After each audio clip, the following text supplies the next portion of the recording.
The sun was blazing down on the crowded street, and no one paid much attention to the little boy sitting alone on the dirty sidewalk. His clothes were torn, his hair messy, and his face pale with hunger. Flies buzzed around his bare feet, but he was too weak to even swat them away. He hadn't eaten in 2 days. His tiny stomach growled louder than the passing cars. But still, people walked past him like he didn't exist.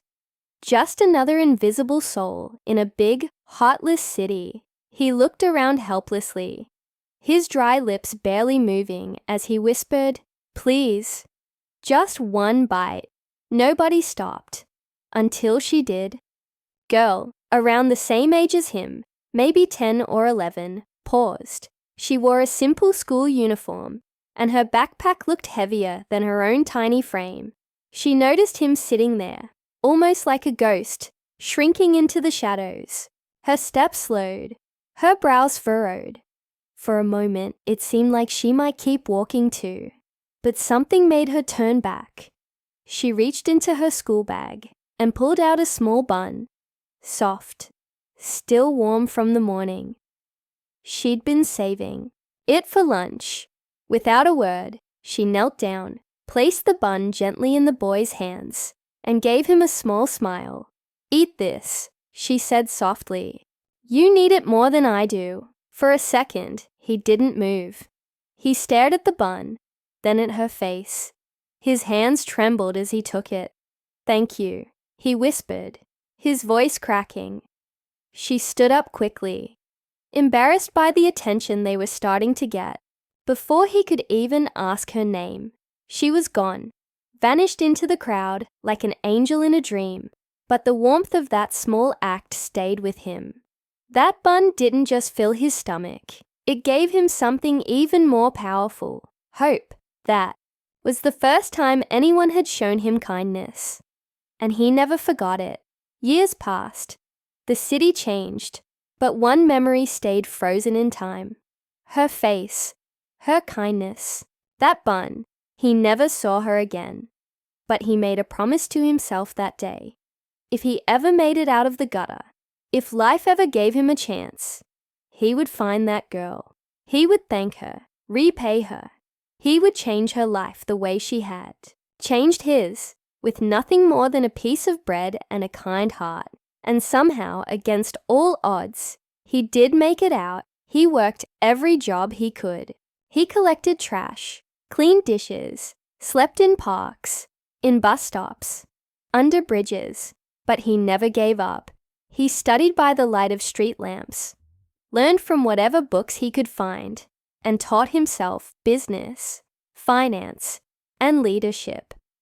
Slowly, but surely, he climbed out of that hole he was born into.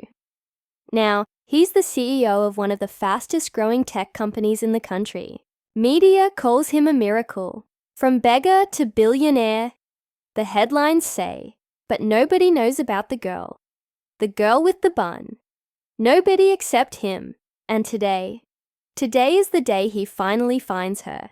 His team had tracked down an old school from records matching the girl's uniform. It had taken months.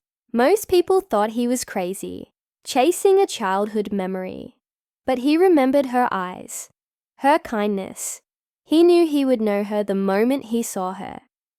His car stopped outside a small bakery in an older part of town. The smell of fresh bread filled the air. A sign above the door read, "Sweet Smile Bakery." He stepped out, heart pounding. This was it. Could it be her? Could she still be here after all these years? As he pushed open the door, a bell rang above his head. Behind the counter stood a young woman. Hair tied back, flour on her cheeks. She looked up and froze. Their eyes met. For a second, neither of them spoke. Could this really be her? He took a step forward. "Did you once give a bun to a little boy sitting on a sidewalk?" he asked, voice shaking. She blinked, confused, then slowly nodded. I think so. I used to share food with kids near my school." "Why?" He smiled, his throat tight. Because that boy is me, and I've been looking for you ever since." She gasped, her hand flying to her mouth. "You... No, it can't be." "I never forgot you," he said. "You saved my life that day, and now I want to give you the life you deserve." Tears welled up in her eyes. She couldn't believe it. He looked like someone out of a magazine. Tall, polished, powerful, and yet he was looking at her like she was the most important person in the world. "I want to help you. I want to take care of you. I want you to come home with me. Let me show you the world you helped me reach." She opened her mouth to speak, but the words didn't come. Her past, her struggles, everything she had gone through all flashed in her mind. This couldn't be real, could it? And then he added softly, almost like he was afraid of the answer, "And maybe, if your heart still has space for me, maybe one day I could be more than just someone you helped. Maybe I could be the man you love." But before she could answer, the sound of breaking glass echoed from the back of the shop, and a voice shouted her name. They both turned suddenly. Someone was watching them, someone from her past, and just like that, everything changed again. Who was the voice? Why did fear flash in her eyes? And what secret had she been hiding all these years? The sound of glass shattering pulled her attention away from him. Her body stiffened. In an instant, the warmth on her face faded, and fear crept into her eyes. She turned toward the back of the bakery, where the noise had come from. A deep, rough voice called her name again, louder this time, angrier. "May!" She flinched. Her hands, dusted with flour a moment ago, now gripped the counter as if it could protect her. He took a step closer. "Who is that?" he asked, concern tightening his voice. She didn't answer right away. Her breathing was shallow. She looked toward the back, then at him. "You should go," she whispered. "Please, just go. Not until you tell me. What's going on?" Another crash. A figure appeared from behind the curtain. An older man, in his late 40s maybe, with bloodshot eyes and a heavy scowl. His shirt was half unbuttoned, and he reeked of alcohol. He looked at the young CEO, then back at May. "You got customers now, huh?" The man sneered, stumbling forward. "You think you're too good for your own uncle now. You owe me rent. Girl, where's the money?" The CEO stepped in front of her. "Is this man bothering you?" The drunk scoffed. "Who the hell are you?" "I'm someone who cares about her," he said firmly. "You don't get to talk to her like that." The man laughed, dry and bitter. "You think you're her savior or something? I've fed this girl since she was 10, and now she runs a bakery and acts like I'm trash. She built this bakery with her own hands," the CEO said, voice low. "You didn't help. You just leeched off her." The uncle's face turned red with rage. "She lives in my house. She eats my food. I don't eat your food," May finally shouted, stepping out from behind the CEO. Her voice cracked. "I pay the rent. I do all the housework. I saved every coin to open this bakery, and you still treat me like a burden." The room fell silent for a moment. Then she turned to the CEO, eyes glistening. "That bun I gave you all those years ago. It was the only food I had left that day. But I didn't regret it. I've never regretted helping someone who needed it. I just didn't know that kindness would come back like this." He looked at her, pain and admiration mixing in his expression. "I came here to thank you, but now I see you're still carrying the weight of the world on your shoulders." She lowered her eyes. "I had dreams once, big ones, but life doesn't give everyone the same chances. I stayed because I didn't have anywhere else to go, and because he's the only family I have left, even if he's never treated me like it." The CEO's jaw clenched. "You don't owe him anything. You deserve better." But the conflict wasn't just about a cruel uncle or an unfair past. It was deeper. She had been alone for so long, fighting silently, carrying invisible wounds that no one saw, and now here was someone offering her everything: freedom, respect, even love. But she couldn't trust it so easily, not after everything she'd been through. That night, after the uncle stormed out and the bakery closed early, they sat in silence under the dim kitchen light. He watched her, noticing how her hands trembled as she folded dough for the next day's batch. "You could walk away from all this," he said gently. "Come with me. I have an extra apartment, a team of lawyers, a job waiting if you want it. You don't have to prove yourself anymore." She smiled weakly. "It's not about proving myself. It's about knowing who I am without all this pain. I've been in survival mode for so long. I don't know how to just live. You helped a starving boy live," he said softly. "Now let me help you." She looked up, their eyes meeting. Something unspoken passed between them. A bond, a history, a beginning. But just when things seemed to soften, her phone buzzed. She glanced at the screen and went pale. "What is it?" he asked. She hesitated, then handed him the phone. A message from an unknown number read, "We know who he is. If you stay close to him, you'll regret it. Leave now." His brows drew together. "Someone's threatening you." She nodded slowly. "I thought I left the past behind, but maybe it's not done with me yet." He stood up. "Then we face it together." But they had no idea who was behind the message, or what they wanted. Unseen forces were moving. People who didn't want the past uncovered. People who would go to any lengths to keep certain truths buried. As they stared at the phone in silence, outside the bakery, a black car sat parked in the shadows, watching, waiting. And inside that car, someone lit a cigarette, eyes fixed on the dim light coming from the bakery window. Because this story wasn't just about a bun, or a boy, or a girl. It was about secrets, and one of them was about to explode. The tension in the bakery was suffocating. May's eyes were locked on the phone, and her hands trembled as she tried to steady herself. The message on the screen was chilling, but what hit her hardest wasn't the words themselves. It was the feeling of being watched, the same feeling she'd experienced on so many lonely nights when she thought she was finally free of her past. But the shadows hadn't disappeared. They were still there, lurking. "Who's behind this?" the CEO asked, his voice sharp with concern. May swallowed hard, trying to push back the wave of panic rising in her chest. "I don't know. I thought I was safe. But whoever it is, they're connected to the man who raised me. My uncle. He has ties to people I've been running from for years." The room fell silent. The weight of the truth hung between them like a heavy cloud. "What do you mean? What happened back then?" he pressed.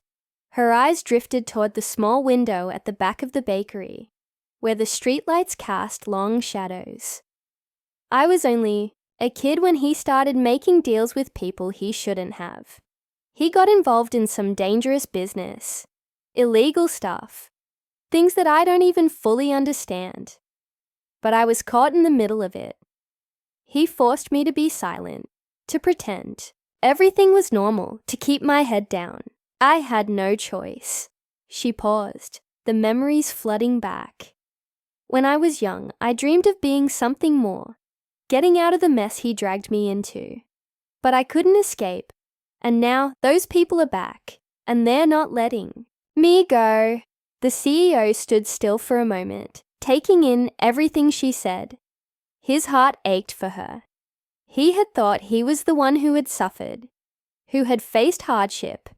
But now he realized that May's story was far darker than he could have imagined. "We'll face it together," he said, stepping closer. "You don't have to fight alone anymore." But the shadows outside were already stirring. The black car, parked across the street, had been watching them. A few moments later, the door to the bakery creaked open. May's heart raced as she turned, eyes widening as a familiar figure stepped inside. Her uncle. He was disheveled, his face pale with fear. But it wasn't the drunk uncle who had yelled at her earlier. This time, there was something more, something different. His hands were shaking, and his eyes darted around the room as if searching for something or someone. "May," he said, his voice strained. "They're here. They're coming for you." Before May could respond, the door slammed open again. 2 men in suits entered, their presence imposing. They didn't say a word. One of them stepped toward May, while the other moved to block the exit.